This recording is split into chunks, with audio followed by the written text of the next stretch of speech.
Hello and welcome back to our second session in our course on Indigenous Spiritualities and Transformative Leadership. In this section, we're going to talk about the words that we use to talk about Indigenous people. Words have power, and because they have power, they have an impact. So it's important to reflect on what words do we use and how do we use them in a good way. Do not use the term Indian unless you are a lawyer, working in a legal context, and working with the Indian Act. The Indian Act is a piece of federal legislation that is still in place, that is designed to regulate Indigenous people's lives in Canada, specifically those who are status Indians. It's a legal term with very specific frameworks that impacts everything from people's capacity to leave their communities, to live in different parts of the country, to get mortgages, to go to the bank. How they relate to government is all laid out in this framework that has been in place since the late 1800s. And there's lots of controversy about the Indian Act and what should be done about it and how to deal with it. And that is part of the diversity of conversation and voices and frameworks among Indigenous people. They don't agree. People from the different chiefs organizations to the Assembly of First Nations, Métis people who are not status and who are not recognized under the Indian Act. Inuit people have a completely different status. And so this term Indian is a very specific term. You will hear Indigenous people refer to each other as Indian, or that they'll, with good humor, use the term about themselves. But that is something that is specific to the culture. That is not something that those of us who are non-Indigenous can participate in. We can listen. If it's done in humor, we can laugh. But it's not language that we can take on. And the other piece with the term Indian, as you'll see in the Tom King piece in this section of readings, or the video, it carries with it some pretty problematic stereotypes that are profoundly racist and that perpetuate a problematic image of Indigenous peoples. And so we need to attend to the ways that we think and the words that we use and how those interplay with each other in a reality that we create when we're looking at the relationships and the ways that we want to be leaders in our communities. So, first term. The other four terms that you'll hear very commonly are Indigenous or Indigenous peoples. You'll hear Aboriginal, First Nations, Inuit, and Métis. I'm actually going to talk about the second cluster before I talk about the first. So this term Aboriginal, Kanye Kahake scholar Tayake Alfred, he talks about the problem of Aboriginalism. This is a term that emerged in Canada in the 1980s. It's recorded in the Charter of Rights and Freedoms, and it gives a definition that for the first time gave Métis people some legal relationship with the state. So when we use the term Aboriginal, it's a global term for First Nations, Inuit, and Métis. In Canada and in a Canadian context, it's a very specific term that means those three groupings. Now, who are these three groupings? Again, these are also pluralities within them. So First Nations is what people used to call Indians. So First Nations are those Indigenous communities who live primarily, not exclusively, but primarily across the provinces, and with some living up Yukon and Northwest Territories, the Dene. They are a diversity of peoples, very different from West Coast to different parts of the prairies to different parts of Ontario, Quebec, and all the way out to the ocean when you have Mi'kmaq communities and Maliseet communities. So that diversity of First Nations is important to recognize. And one of the ways that Indigenous people are inviting us to be more and more specific in the language we use is to know the specific communities who are in the areas where we live. So to recognize and to name, if you live in one of the provinces, to recognize which First Nation lives in your area. The term Inuit is a term that we use now. The problematic previous term was Eskimo. It's a racist term that Indigenous people have asked us to stop using. And the Inuit translates as the people, which is why we don't say the Inuit people, because it would be saying the people. So the Inuit live in the north. They are Arctic, polar Arctic peoples.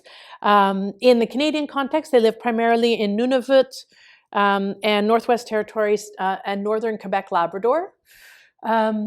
And they have very specific ways of being. The relationship with land is really rooted in relationship with ice, hunt being very fundamental to ways of knowing and being, because that was what survival was about. So when we talk about Inuit, one of the interesting things is that Ottawa, where I live, actually has the largest population of Inuit people outside of the north. And that's connected to, honestly, airlines. It's one of the airline routes from Iqaluit to Ottawa is one of the key routes for people getting into the south. So there's a little interesting factoid in terms of Inuit people. The Métis, we'll read a number of pieces in terms of understanding the Métis, because this is a term that we really don't understand. It hasn't been well explored, it hasn't been well articulated, and it hasn't been well taught. Who are the Métis? When you read Chelsea Vowell, which you'll do in this section of the course, she is very specific to talk about the Métis as prairie, with roots coming out of the Red River settlement, going back to previous incarnations in terms of relationships of Indigenous First Nations moms or First Nations mothers with fur traders. However, the identity from there, because of dynamics that happen in communities, is that those families were separated out, and then their own cultural traditions emerged out of the ways of being that they were living on the land, in their own communities, in their own expression, in their own cultural frameworks. Language emerged, specific dances, specific ceremonies, all of these emerged. And even among the Métis, there are a diversity of expressions. Whether you come from northern Alberta or you come from southern Manitoba changes the way you understand your Métis-ness. One of the tensions is that we have traditionally understood Métis as simply meaning a mix, which is what the original French word means. But the Métis and the Métis Nation, in terms of its definition, and the Métis Nation of Ontario, have very specific definitions and specific ways of understanding the language. And so you'll hear lots of controversy, and you'll hear people in Eastern Quebec and out on the coast talking about being Métis. And this is one of the major debates that's happening, part of that diversity that we've been talking about among Indigenous peoples in Canada. Important to recognize. Just a side note, the term Native American or American Indian, those are US-based terms. They have a very specific framework when dealing in the US, and they're not particularly terms that we use in Canada. There was a long period where we talked about Native people in Canada, and that's no longer the language we use. We tend to use Indigenous or Indigenous peoples. The peoples, you'll notice, is plural. And that's really important. And you'll also notice that the P is capitalized. Part of the emergence of the language Indigenous is in part about global solidarity, because Indigenous peoples from around the world use this language of indigeneity and Indigenous. So it makes a link with those solidarity movements. The naming Indigenous people as people is a really important worldview, cultural and spiritual affirmation. Most Indigenous nations' names mean people. As I said, Inuit But most of the others mean the original peoples or the people. Somehow that concept of peoplehood is integral to the very naming of themselves. And so when we're using English language or French language words to incorporate the language of people really matters. And that peoplehood also speaks to understanding self in community. That piece that we were talking about in our previous theme in terms of self in relationship, well, the language of peopleness frames that for us. And so that's important language to start to use and to recognize what we mean when we're saying those words and what is meant when somebody is saying those words to us. So that's a piece around terms that we use.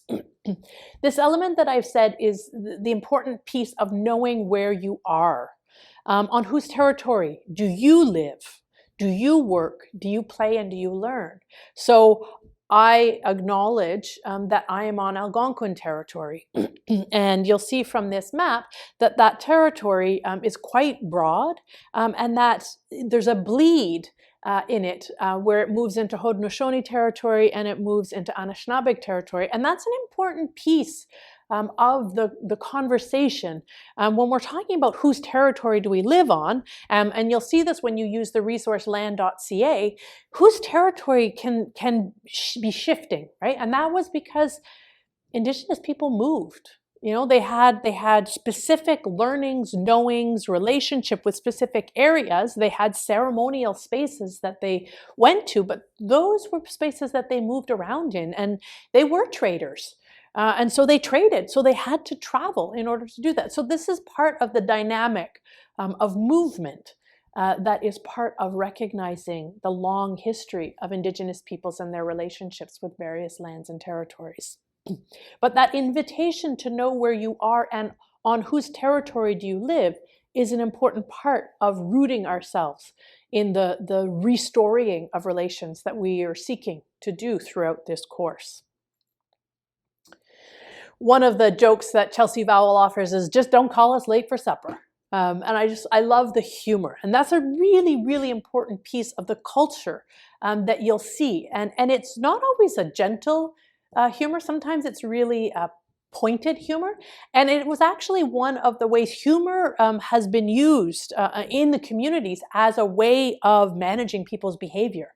When somebody started to joke about something that you were doing, it was a way of saying, hey, maybe what you're doing is not okay. You need to pay attention in a different way. So you'll hear humor used a lot. Some of it's just joking and teasing, and it's about building relationship, but some of it's also about managing how we're being in relationship. I mean, when you're in communities who are stuck for a long winter together, you need to be able to manage in a good way. And so this is how conflict could be avoided, but managed, and relationships and behaviors change. So humor is a really important piece of the culture. What about the rest of us? Those of us who are non-Indigenous, or those of us who are Indigenous from other places in the world living on these territories. There's lots of language that we can use. The language that I tend to use is settler. And this comes out of a very specific piece of research called settler colonialism. It's a framework for understanding the particular kinds of relationship that colonialism has created for people who come from away and who live on lands and who have stayed in these lands. So the colonial experience, for example, in Canada, US, Mexico, New Zealand, Australia, they are very specific frameworks where those who have come from away come and stay and then have become the dominant population. And that's an important piece of the settler colonial reality. It's become the dominant group.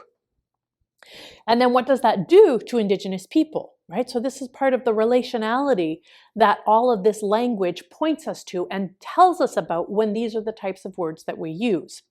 Some people prefer the language of non-Indigenous because it continues to center Indigenous people in the conversation, to say that there's Indigenous and non-Indigenous. For some people, this doesn't work because they might be Indigenous from another place. Whether you are a recent migrant, a recent immigrant, or if your family has been here for generations, this settler language still applies. What we need to recognize then is that there are other power systems then functioning. The reality of Euro white Christian frameworks. And so one of the ways of making this language of settler and settler people more complex is to use language like Euro white settler. So that recognizes a specific worldview, generally specific cultural frameworks, generally specific religious frameworks that are informed by Christianity, but that are increasingly non-religious. And so then what does that mean in terms of how we understand peoples whose very worldview is still rooted in a spiritual practice, a spiritual way of being? The other term that's become increasingly important is to use language like racialized.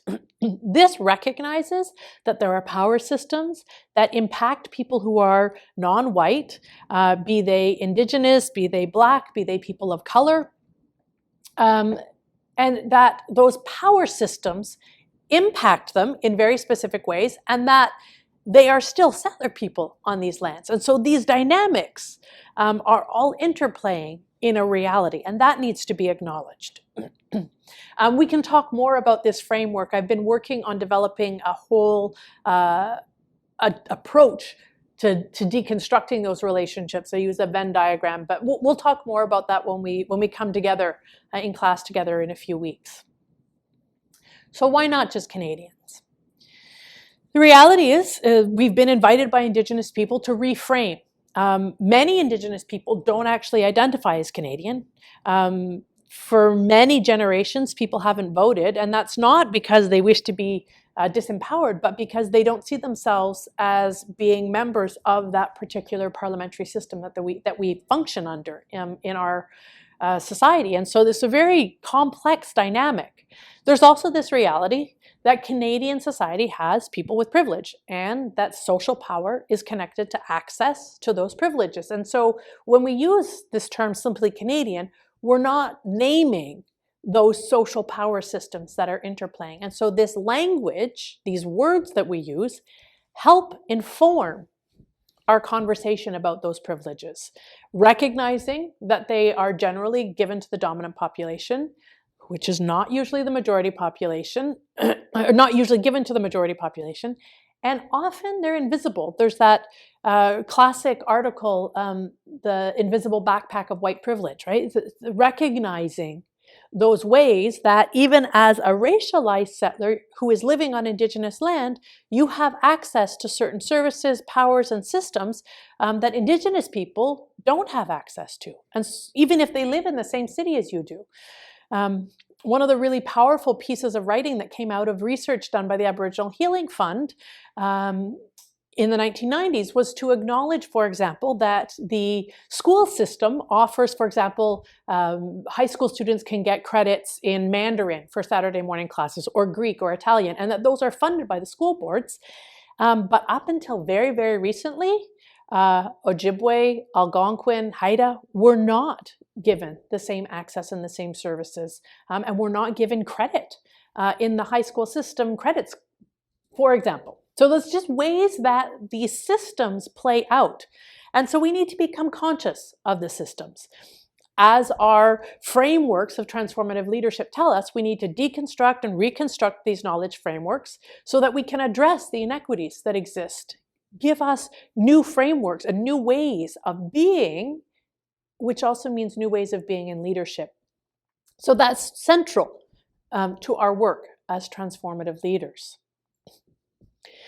This exercise that I'm going to invite you to spend some time doing is important way to name yourself in relationship to these power systems. And this exercise of filling in this power flower, so you can just take a piece of paper and draw it yourself, it can often be really revelatory.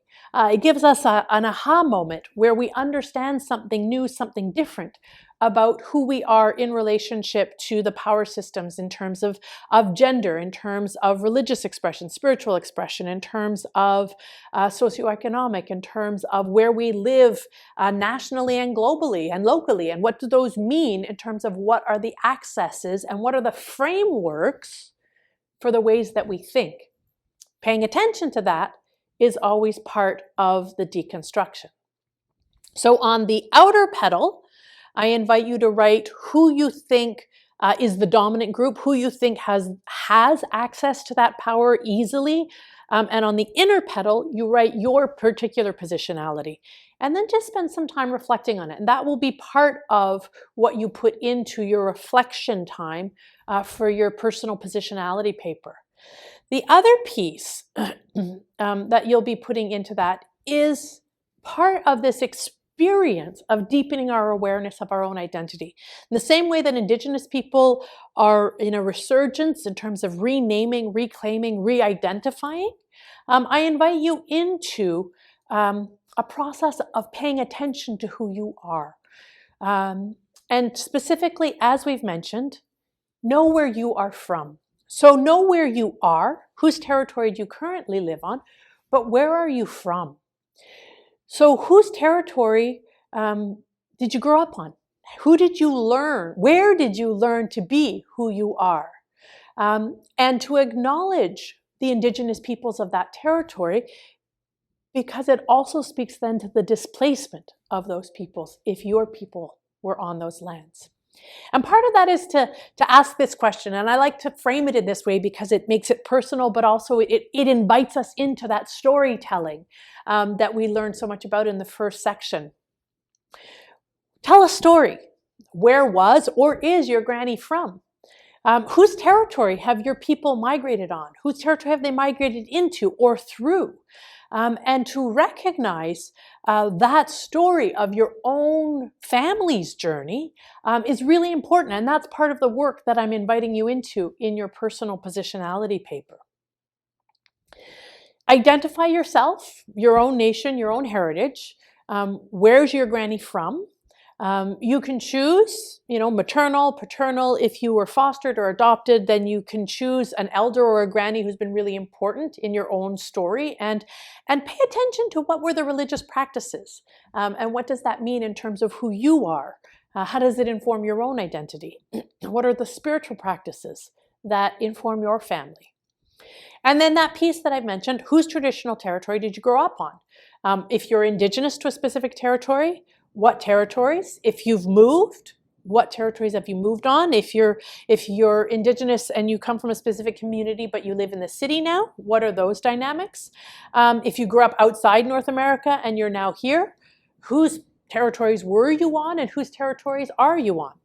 Paying attention to this grounded way of naming ourselves, of noticing and naming our identity, is an important piece of being able to enter this conversation, this work, and this learning that we're doing together.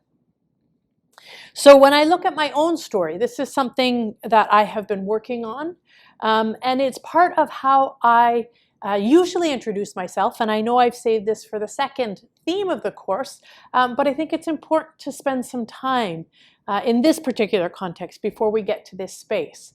So when I have done this work for myself, I have come to a place of introducing myself from the waterways in which I live, work, and from which I have grown up. And so I begin. My name is Joëlle Máirín Morgan. I am a settler and a descendant of settlers from different parts of Western Europe, primarily Irish. My people have come to Canada at different moments throughout the colonial story. My Grammy, on my father's side, came to Canada from the west coast of Ireland. She was escaping what we the Irish call the Troubles, very diplomatically, in Killorglin, County Kerry, near the Atlantic Ocean. My Grammy, Bridget, lived in many places across what we call the northern United States and Canada, and she settled in what we call British Columbia. Both of my parents were raised on the Burrard Inlet by the Pacific Ocean and the unceded territories of the Coast Salish, in particular in what we call West Vancouver, which is Squamish, Tsetzel, Wet'suwet'en, and Musqueam First Nations territory. I grew up at the confluence of the Humber River and Emery Creek on what we call Mississauga, Wendat, Haudenosaunee territories.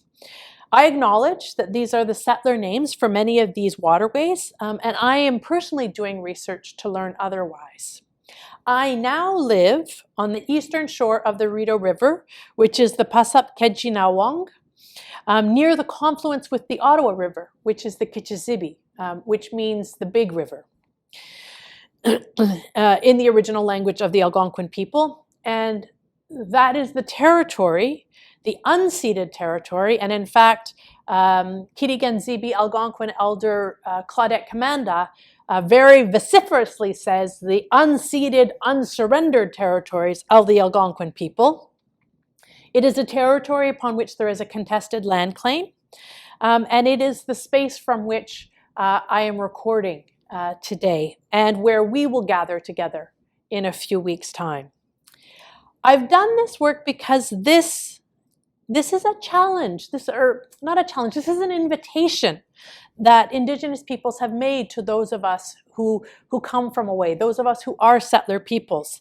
And it's to recognize where we come from, to know on whose territories we live. And I personally am grateful to Heschuk theologian and minister, Reverend Dr. Carmen Lansdowne, for encouraging me in 2011 to explore what I call this embodied decolonial turn, this embodied decolonial work.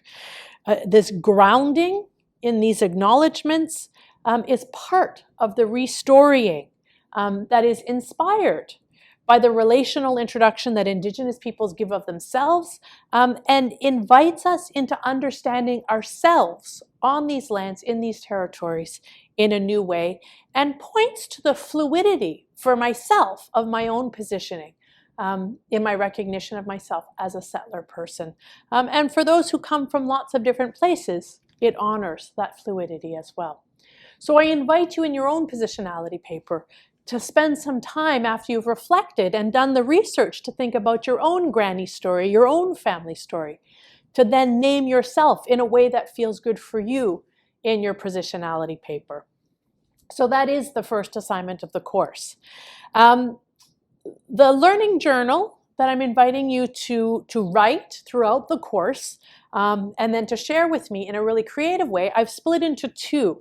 Learning journal number 1, you'll see when you look at the syllabus, is an invitation, as I've said, to an embodied experience, be it a powwow or some other cultural event, that you then spend some time reflecting on, drawing on the work of the 4 levels of listening that you've been thinking through in your other transformative leadership courses as well. Then, as soon as possible, I invite you to think about what is a research topic that interests you, whether it's a case study, a theme, a concept that you'd like to explore. We'll talk about it more in our class time together, but I want you to start thinking about it as soon as possible, because it will be due near the beginning part of July. And then the very last assignment at the end of the course is a summative self-reflection piece that I invite you to do in as creative a way as you feel comfortable. And you'll see in the description that you're really being invited to step outside of the simple word box. It could be through spoken word, it could be through poetry, it could be through art, it could be through carving, it could be through clay work, it could be lots of different ways to reflect on your own learning journey. And as always, with all of these hybrid courses, participation in the discussion threads in Brightspace, as well as discussion in class, is part of your participation mark. And so all of that together forms the mark that you'll be given for this course. So now I'm going to give you some space to delve into the listening to Indigenous people's voices through sound, through print, and through video. Miigwech, Nakimurkik, Marseille.